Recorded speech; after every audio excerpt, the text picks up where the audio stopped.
What's up my people? Welcome back to Sauti Zetu Podcast. I'll be your host, Linto. So leo tunaongelelea story na contraceptives. We are marking the World Contraceptives Day and our theme is a choice for all, urgency, intention and access. So before tuanze, obvious tu mnajua mkiwa na Sauti Zetu Podcast, it's all about good vibes. So tunataka kuanza na game.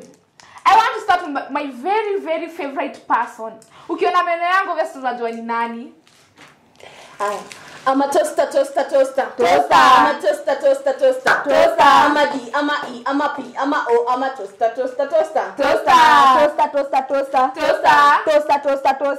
I'm a P, I'm a I, I'm a L, I'm a L, I'm a toaster. I'm a I, I'm a U, I'm a D, I'm a D, I'm a toaster. I'm a toaster.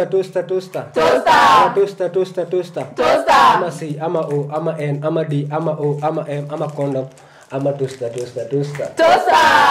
So leo tunataka kujua mbona contraceptives na imekuwa viewed kama women and girls thing.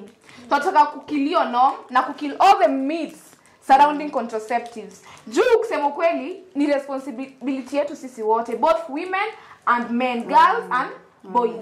So nataka kuanza na my fellow here atuambie mbona most men wameview story na contraceptives kama ni story na wanawake na wasichana. Pia mimi kitambo nilikuwa na hiyo mind ya mambo na contraceptives ni ya madem ndio wanafanya shughuli upande. Lakini the moment nikakuwa educated and nikakuwa empowered nikachange venye nafikiria. Juu kitambo mimi nilikuwa nafikiria ngaje mambo na contraception, mimi sifai hadi kushughulika kabisa. Hiyo ni story na madem, hao wanafaa kuwa in charge. Mimi the moment nakuja tuna have sex, mimi najua already dem amejipanga kivi yake, unaona. Lakini sasa ili change, nilibadilisha venye nafikiria na nikaona hiyo mambo na contraceptives sisi wote tunafaa tukue in charge. Si ati naachia mtu mmoja na mimi mwingine side nyingine analalisha. Haifai hivyo. Sisi wote tunafaa take charge.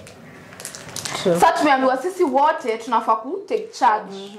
Hiyo imefika home. Sasa nataka kujua ni myths gani zinakuanga surrounded kwa story na contraceptives.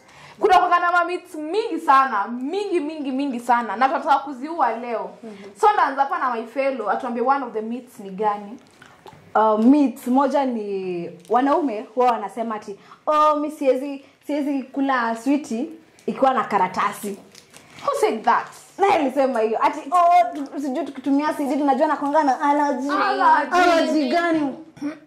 Hiyo ndio myth ya kwanza. Na tunafaa tuiwe tafadhali. Myth ingine inakuanga ati boy anaamini dem yake akianza kutumia contraceptives inamaanisha ameanza kulala huko nje na wasi wengine. Nani alisema? Nani kasema hiyo? It's a very very wrong thing na inafaa tuachane nayo cause haimaanishi juu mimi kadem nimeamua kutumia contraceptives ati sasa nimeanza ku sleep around with other guys. Inamaanisha tu I'm taking responsibility for my life and I'm choosing to be careful. Si ndio?